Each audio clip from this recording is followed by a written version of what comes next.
Welcome to the Fabric Podcast, where we explore company culture and how it scales as a company grows. Brought to you by the team at The Receptionist, a bootstrapped, Denver-based software company.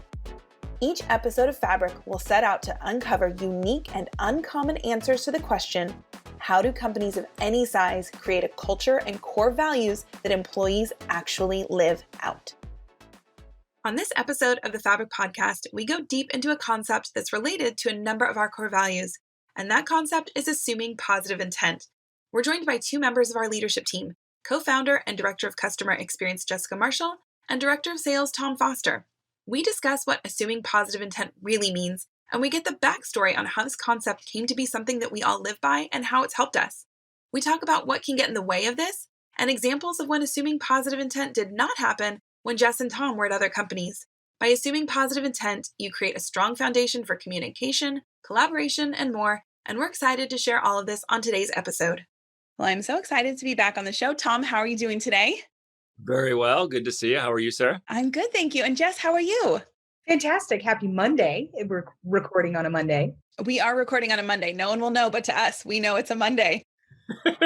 All right. Well, we are talking about something really important today, and this is an idea of assuming positive intent. I love that we're talking about this in the work context, but this is also just such a good life lesson to assume positive intent. But so that we don't assume anything incorrectly and our listeners don't make assumptions, what exactly does that mean? Well, it sounds really easy, doesn't it? Yeah. Assume positive intent. I got to tell you from a personal standpoint is I came into this company and I had heard this, we assume positive intent here. And I'm like, okay, what does that mean? How does that work? Because most of us have come from places where it's not quite that way, but it really is. It sounds like it's so simple, but it is yet so hard because a lot of it has to do with freeing yourself and ridding yourself of the layers of past job traumas, trust issues, having to perform at an optimum level or at a level that is part of the finite game and, really for most of your career. So I think the hardest part of positive intent is the actual peeling back the layers. If you imagine an onion and getting down to the raw, who you really are as a person. And I can say that simply because when I started, I had a whole lot of layers. Now I'm pretty open. Just does that kind of add that up there? You're an ogre. You've shed all your layers, you ogre.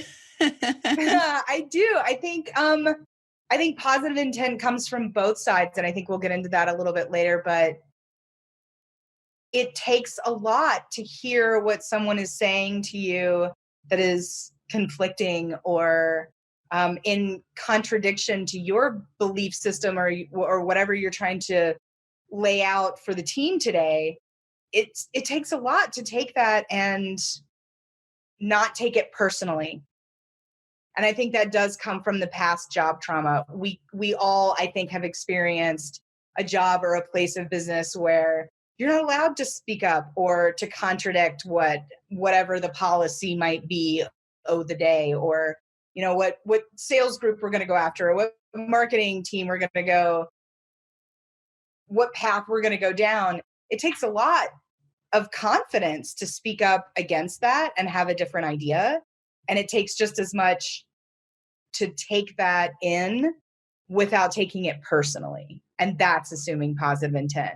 I assume that when Tom contradicts me or has a differing viewpoint, that he's not coming at me. He's coming at a place of, I think this might be better for us as a company. Yeah. I would say and to piggyback on Jess, is that it opens up a whole different type of discussion. You're not guarded. You're able to say things that you normally wouldn't. And in Jess and I's instance, we tend to have these little wet things drip down our face sometimes during meetings because it really does allow you to be vulnerable, but it's extremely liberating and a freeing concept, but it is extremely hard to ingrain it, and I think Jess has more information on how that all started. Yeah, and we'll get into that in just a moment. But it's this idea that, when you're willing to speak up, that others are assuming that you're coming from a positive place, that when you get that feedback or that challenge, you're assuming that that challenge comes from a positive place and a place of helping. And that can be really hard to do, especially when we do feel like we're being challenged. Our guard can go up immediately. But as you said, when you can do that and do that well, it really just opens you up. It opens the company up. So yeah, Jess, can you give us some background? How did this idea become important to the company? And was it explicitly addressed at first? Did it evolve? Kind of give us some backstory on this.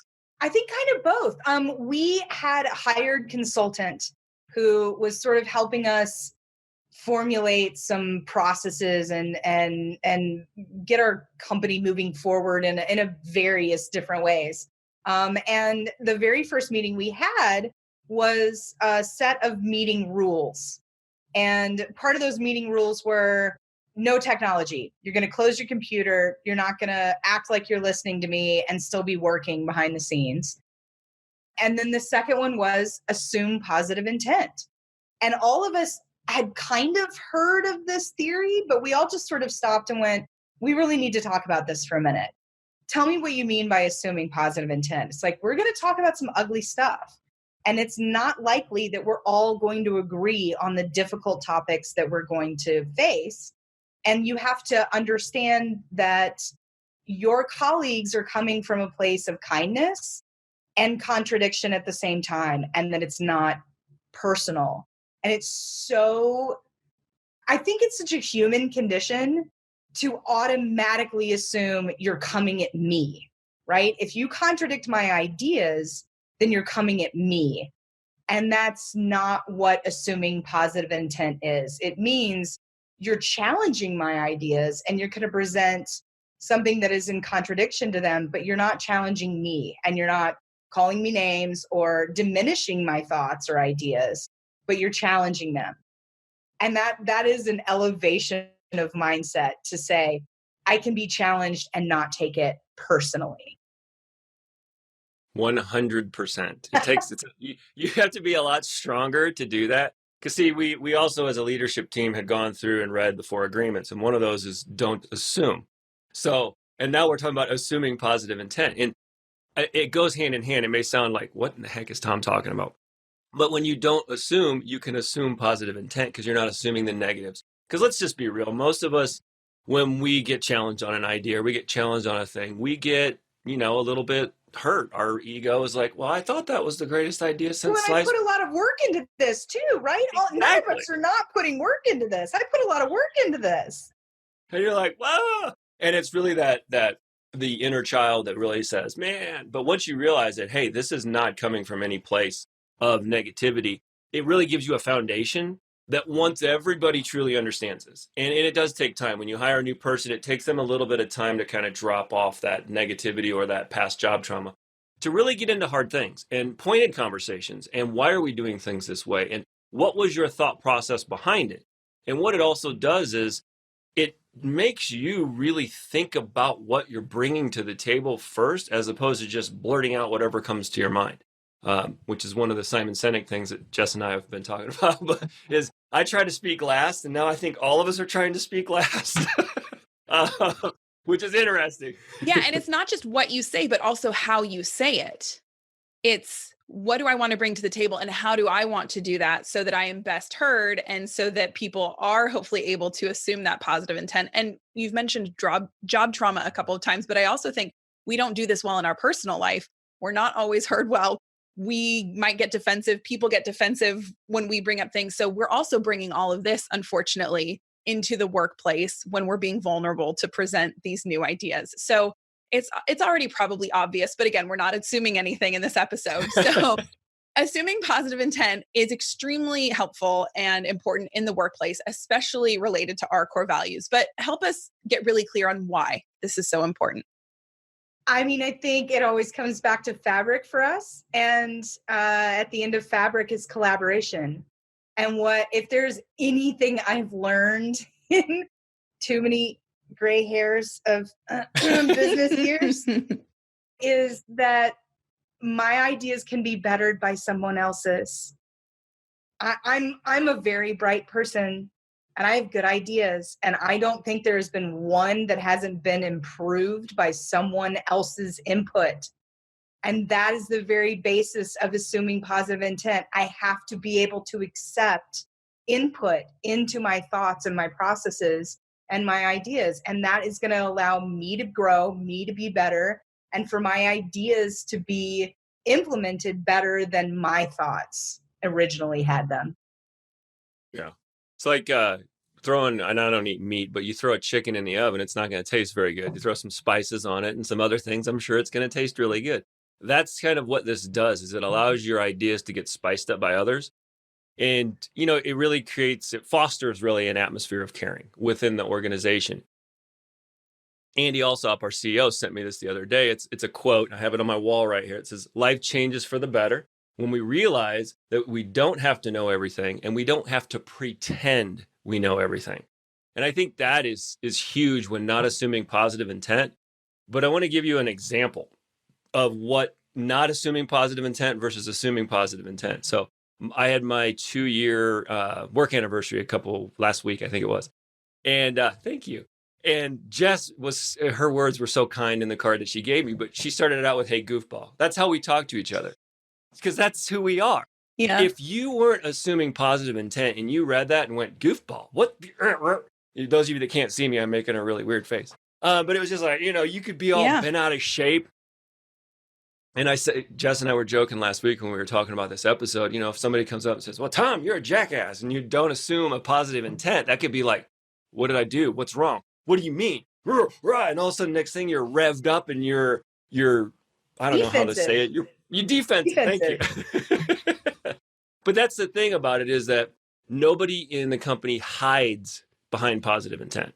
And I want to explain what that means is, in the "Tom, you're a jerk" method, we'll just say that, "Tom, you're a jerk."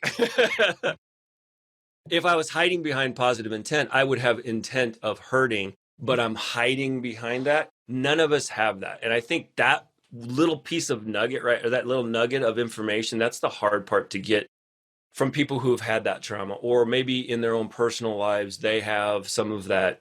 Somebody has said some bad things to them as they were growing up, or past relationships, or whatever it may be, is that, hey, we're not actually hiding behind this. This is like legit how we work. So I guess stop looking for the other shoe to drop. Yeah, well, and I think part of what you're touching on is people being passive aggressive, which is unfortunately common in personal relationships and workplace dysfunctional relationships. And thankfully, that's not how we operate, but we've seen this in a number of places. So those are some great examples of how we do things. But let's get to some of the not so great examples, because as you both mentioned, job trauma and past history, and it has not always been like this. We don't need to go all the way into the rabbit hole, but can you just give us an example of a time where this wasn't practiced and how it negatively affected culture or workplace relationships? I mean, office gossip is always just kind of this. I remember in my past company, there was a period of time that was just toxic. And I think we've all been in a place of a toxic office environment where nobody feels good about what they're doing. Nobody feels like they're being managed properly. Everybody feels like they're being lied to. Like we don't have the whole story, or something's going on behind the scenes. We're just told to show up and do our job. It's a very toxic environment that is pervasive. It's like ooze. It just spreads. And I think when you take positive intent from the top down, it's not only how you receive the information, but how you relay the information. So you can't just show up and say, "Tom, you're a goofball," and expect that he's going to receive that properly. You have to deliver just as positively as you expect for it to be received. So it's a two-way communication change. It's not just how I receive it, but that you then learn to be more mindful of how you're giving feedback. I can't just say, "Listen, Tom, you're a goofball and I don't like your suits. Stop wearing them to the live demos." I want to say, "Tom, you're a goofball and your suits are the bomb." And, it's got to be delivered in the way that it can be received as positively as you intend it to be. And that isn't to say that we don't all have a bad work day, because we do. Yeah. We're human. We're human and we all have a bad work day. But I think what I've seen more than anything else with assuming positive intent is that you can kind of feel that coming through. You're having a bad day. I think you need to take a walk. And again, that's received as positive. You're taking care of me. You're making sure that my mental health is where it needs to be to do the best that I can do today. And right now, I'm not doing the best that I can do today. So I'm going to take your feedback and go for a walk and read. Yeah. That's a great example, because someone could easily take that as you're having a bad day, go take a walk, right? Like you're in trouble, Right. walk it off, just go. And that could either be sent as that message, that could be received as that message. So I think that's such a great example, because you can see how clearly you can relay that message, you can receive that message in any number of ways. But if as a culture, we assume positive intent, you're more mindful, like you said, about how you deliver that message. You're more prepared to receive it in the way it was intended. And so it tends to work really well. Which is, you're looking out for me, not you're in Yeah. trouble, go away. Totally. Yeah. Well, Tom, I don't want to forget you. I'm sure you have a not so great example of how this has gone down previously. Again, these are not examples from us right now. These are previous examples. Well, I will say it does reduce your anxiety when you don't have to worry about the other shoe dropping. I think every one of us has completely experienced this, but it just brings up an extremely valid point. It's how it's delivered as well as how it's received. If you're listening to this and you have a culture that maybe has a little bit of toxicity to it, it's going to take work. It's going to take time. It's going to take, I like to call it relational capital, that you make a deposit into that bank. And until that bank's full, there's a hard way to assume that it's a positive thing.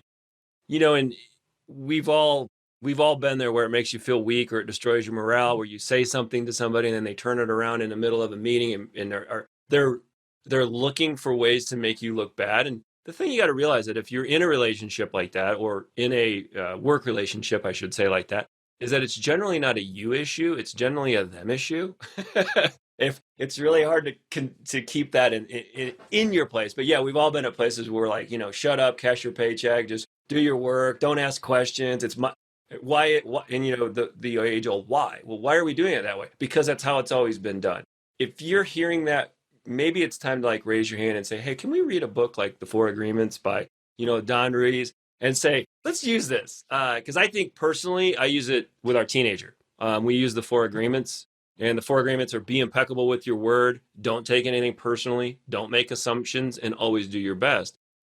And it has changed the ability to discipline, if you will, because we can say, which of the four did you not meet? And he's like, oh, shoot. Well, let's do better next time. That, I think, helps. Doing it at home. If you practice at home, it makes it easier at work. Yeah. Because I will tell you that right now. I love that. I'm filing that away for later, for when mine become teenagers. I like that. That's great.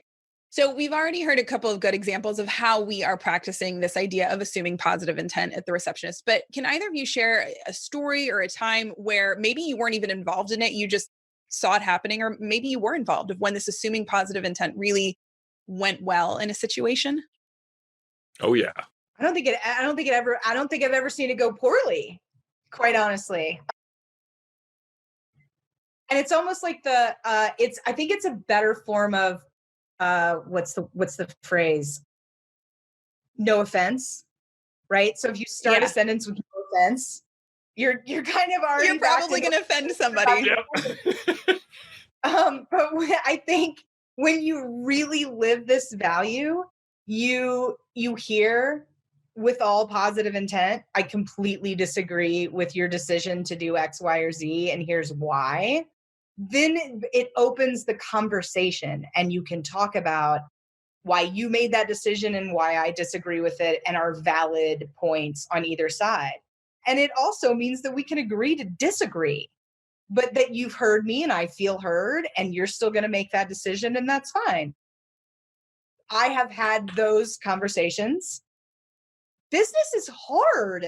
We are all very different people coming from very different points of view with different ideas and goals. I think one of the last podcasts we did, we talked about the year in review and how Tom had the most optimistic view of what 2020 is going to look like, and how our CEO, Andy, had the least optimistic view.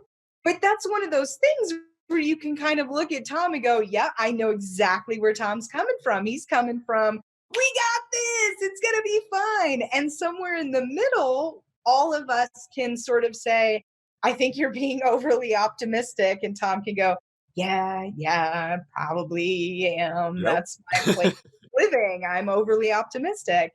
So this business is hard. Relationships are hard.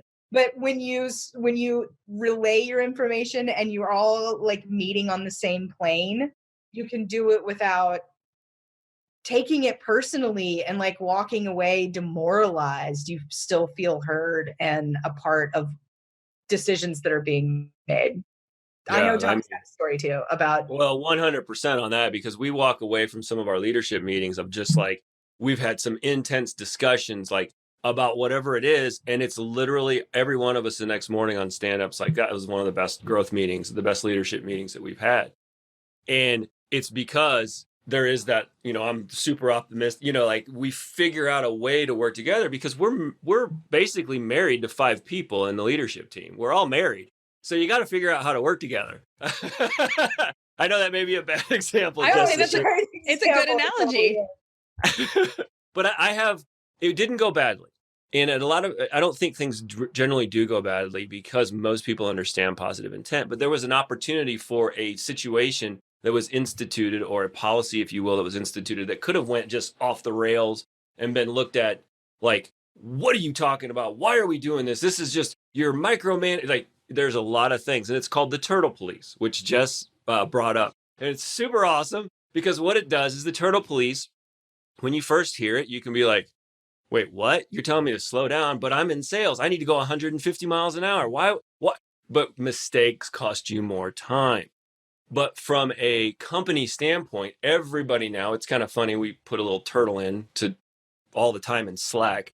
Like, turtle, did you think of this? Did you think of that? And now I think people are really looking at the turtle police. It's not a negative thing whatsoever, but it could have been seen as a control issue or a negative issue or passive aggressive, as you brought up earlier. Totally. Yeah, micromanaging. Thank you. Yes. Totally. But it's not. It's just meant, hey, did you think of this? Slow down. What were the steps that you did beforehand? And I know Jess and I have talked about, we have a phrase that we say, hey, did you delin it? That means that you ask a whole bunch of questions. We coined a new verb for our co-founder, Delin Berry, who questions everything incessantly and absolutely to perfection. And if you haven't Delin something to death, you have not asked enough questions. Correct. And it's filtered down to all of us. Like, we all are now slowing down, realizing, hey, not everything has to be going at, I went from 150 to 100, and my goal is by the end of this year to be at 80 miles an hour. So, like that. And everybody's at 50, and, we'll meet there. I think that's good. Yeah, good place to be. Well, you two have shared so much great information. I want to touch on one more idea before we finish up. We've sort of touched on this, but I think it's important to be explicit. The idea of practicing empathy and how this relates to positive intent. What do we want to say about this before we finish up today? I mean, I just watched the empathy podcast, or I guess it was the speech that Simon Sinek gave. And it really touched home with me because a lot of people think businesses are there to make money, and that's what they're there for. And if somebody isn't meeting your objectives, whatever these objectives are that you've created in your mind, you just fire them. And he had a really good story about your kids. So if your kid brings a bad grade home from school, do you say, oh, you're up for adoption, bye? No, you figure out how to work with them. You figure out what needs they have. You figure out what things you can assist them with and get them that help. And I think empathy from that standpoint is when you look at it like, oh my gosh, yeah, I brought these people in, especially with our hiring process. I mean, let's be real. It takes a while to get somebody because we want the right person. And if there is a hiccup, it's okay. We're human beings, as Jess said earlier. We're just human. We're going to have a bad day, or we're going to have a bad week, or maybe we don't understand anything or don't understand what I'm trying to do. And raising your hand when you have all this past job trauma of not understanding positive intent, it's hard to raise that hand. And it takes a lot of trust and a lot of guts to actually say, I don't know, can you help me out here? And it really just is very freeing because you do it once, it's scary as heck. You do it twice, it's not so scary. You do it 10 times and it just becomes who you are. And I think being empathetic with not just the leadership team, all of the people in the company, your customers, your suppliers, the people that do our shipping, they have bad days too. And they made a mistake. It's okay. How do we work together? And I think I sound very kumbaya, don't I? Okay, we like that about you. We're pretty content. You are all kumbaya. I am, but I mean, if you just treat people like that and you practice empathy and realize that you don't know what's going on in that person's life, like where are they coming from, what's happening, and instead of saying, hey, your sales numbers are down for the last month, what's going on? You need to change that. Say, hey, man, your sales numbers are down. How can I help you? Is everything okay? What's going on? It's a different way to look at business, Yeah. What's going on? And I think we had a period of this, and it was not surprisingly between the election and the holidays in CX. And people, and I don't mean our people, but it was our people too, but people were feeling traumatized, and you could hear it. It was coming in on the phone lines. It was coming into intercom in our chat portal. People were just struggling to get through a day. And when their printer stopped printing out badges, we're the ones who take all the Yeah. So we absorb all of that. And I think what we saw empathetically, what we instituted was, I was talking to my team daily. I was like, listen, you guys, they're just as tired as you are. It's the holidays. Their mother-in-law just arrived. Their printer just ran out of paper. Whatever it is, this is not about you. You've got to try and see where they're coming from. Just give them a smile in their day and fix the problem. It's gonna be okay. And we carried that same thing through. I think Tom made a really great example with our own employees. It's not that your sales numbers are down. It's not that I'm going to come down on you. It's something's off. Talk to me. Or if you can't talk to me, I understand that. Who do you need to talk to? How can I help you get the person you need to talk to? How can I help you get through whatever's going on with you? That's the core of empathy. Yeah. And when you're empathetic, it's easier to then assume positive intent from that person. They're not maybe trying to attack you. They're not trying to be mean to the customer reps. They are just having a bad day and their printer stopped working. So it's, it makes everything that much easier. Well, as we wrap up, what's maybe one final tip that we can give to our listeners from each of you to maybe help make this shift, especially if it's not a bigger picture practice within the organization, this idea to get a little closer to assuming positive intent all around? Well, I think my best one is that you start with yourself, and it's how you deliver your message. So if you're having a bad day and you're about to lash out at someone, go take a walk and find a way to work that out within yourself. The messages that you deliver should always come from a place of positive intent. Do you really mean the criticism or the feedback that you're going to deliver and the words that you're going to use to deliver it?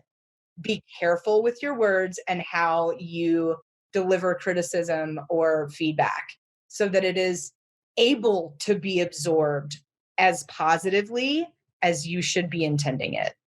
Yeah. I think we've all learned recently that words matter and how you say those words. And I agree 100%. It starts with you. You are the one. And if you're in a situation like Jess and I had a situation where I was going super fast and doing some things, and some members of my team went to Jess, and I didn't take that personally whatsoever because she was there. Realize that just because you have a department or you're listening to this and you have an entire company, you hired the people to be with you. You brought on team members to be with you because they were hopefully smarter than you and could do what you can't do, because that's what smart people do. They bring people in that can do things they can't do. Is that it's okay. And that is not a failure on your part. Don't be so hard on yourself. And we live in an instantaneous society. Everything's now, now, now, now, now. Not everything has to be answered immediately. Give yourself a break. Think about something before you do the answer, because once the words are out, they're out. So you want to make sure that you're not just throwing things out or just, I don't know, lashing out, if you will, because you dropped a thing on your foot and somebody just happens to be on the phone. But if you are getting